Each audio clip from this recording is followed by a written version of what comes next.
இது word of God ஏசப்பா நம்மகிட்ட என்ன பேச போறாங்கன்னு பார்ப்போமா? சங்கீதம் 34ஆம் அதிகாரம் 4ஆம் வசனம். நான் கர்த்தரை தேடினேன், அவர் எனக்கு செவி கொடுத்தார், என்னுடைய எல்லா பயத்துக்கும் என்னை நீங்களாக்கி விட்டார். ஆமென். இந்த வேளையில ஏசப்பா நம்மளை பார்த்து சொல்றாங்க, நீங்க ஜெபிக்கிற ஜெபம்லாம் வீணா போகுது, ஏசப்பா கேட்க மாட்டாங்க அப்படின்னு நீங்க நினைச்சிட்டு இருக்கீங்களா? உங்களை பார்த்தா சொல்றாங்க, ஏசப்பா நீங்க எதுக்குமே பயப்பட வேண்டாம்.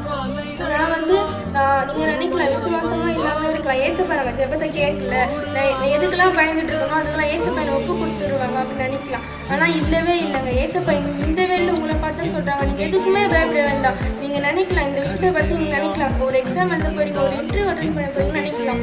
இல்ல, எல்லாத்துக்குமே ஏசப்பா இந்த வேலையில உங்களை எல்லா பயத்துக்கும் நீங்க விளக்க ஏசப்பா வல்லவரா இருக்கு அப்படின்னா நீங்க அவரை பிடித்து கொள்ளுங்க. இந்த வேலையில ஏசப்பா எனக்கு உங்களை பார்த்து சொல்ற வார்த்தை தான், எதுக்குமே நீங்க பயப்பட வேண்டாம்.